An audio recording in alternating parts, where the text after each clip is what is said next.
Okay, so in this anatomy lesson, I'm going to piece some of the different muscles together that I've been talking about. So we're talking about the deep core. Now, just so you know, I'm going to only focus on the diaphragm, the pelvic floor, the multifidi, which I did last week, and the transversus abdominis, which is the deepest layer of abdominal muscles, because traditionally that's what's considered to be the deep core.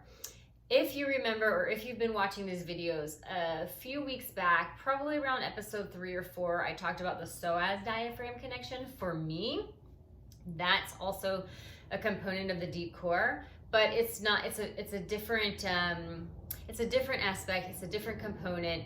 There's a different way of engaging it. So I'm not going to talk about that today. But if you want a refresher, go back and look at that video. I think it's episode 3 or 4.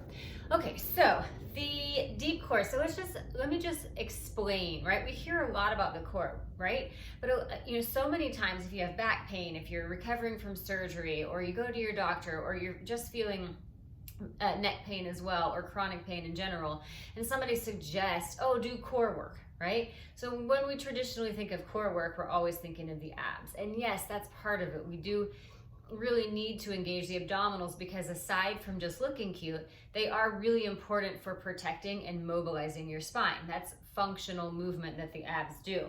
However, if you don't have the deep aspects of your core in a functional correct movement, or if they're not working functionally for you, doing ab work is just a moot point. There's no reason.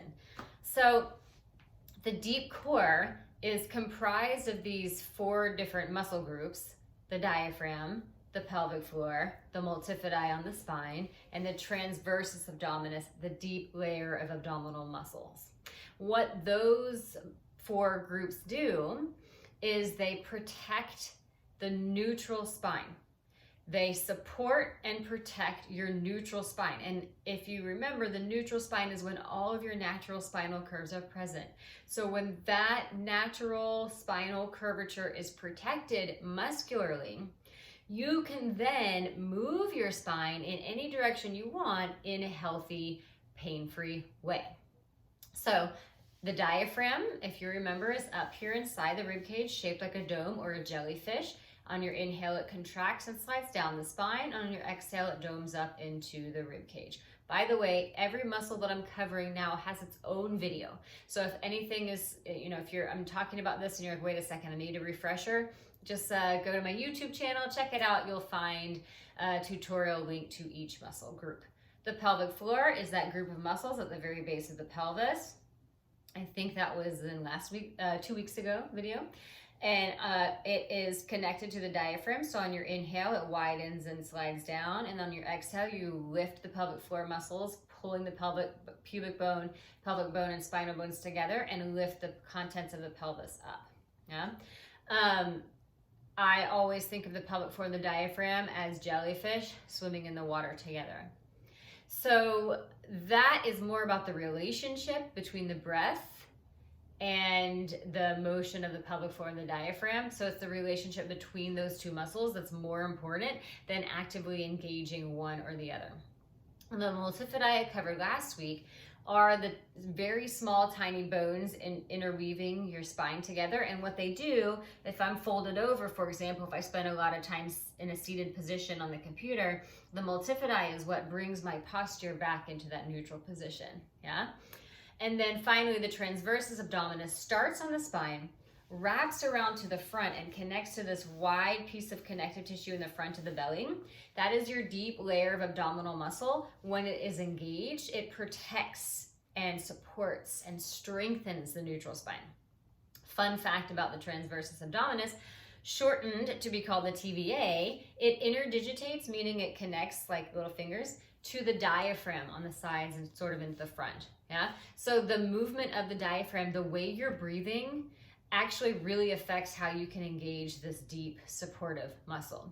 Okay. So if you're starting to see the trend here, right, it's never about, I'm really big on not isolating any particular muscles. Now, let me put a little disclaimer in here, because sometimes if you have a muscle that's not functioning, you really have to find a way to isolate it, to train it how to work again.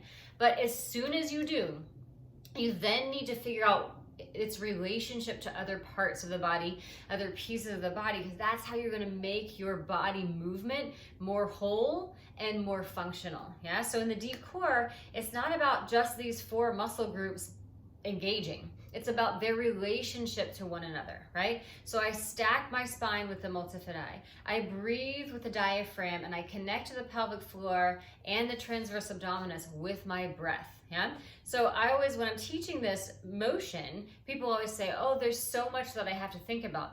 Yes, at first, if something has gone off track and you have to learn how to do this work, you have to learn how to engage these muscles with your breath. Yes, at first it feels like a lot of work, but eventually it becomes second nature. So then every time you take an inhale, you feel the diaphragm motion, you feel the pelvic floor, you feel the expanding of the abdominals, and as you exhale, all of that goes in and up into the body, and my multifidi are keeping my posture upright.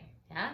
So from there, any exercise I do that's a deep core exercise, right? Some deep abdominals, neutral spine abdominals, bridging can also be deep core engagement. And there's so many more, so I'm not even going to sit here and try to list all of the deep core exercises in the world. But whenever you're doing that, you're focusing on the breath. So you're not just saying, oh, deep core, and putting it in your head. You're actually focusing on the relationship between these 4 muscle groups every time you exhale, every time you inhale, and every time you engage to do an exercise. And the best part about it is when this becomes second nature to you and you start to live your life that way, you'll notice your everyday, your sitting posture, your standing, when you're walking around, housework, cooking, shopping, picking up your kids, you'll notice everything else starts to feel better.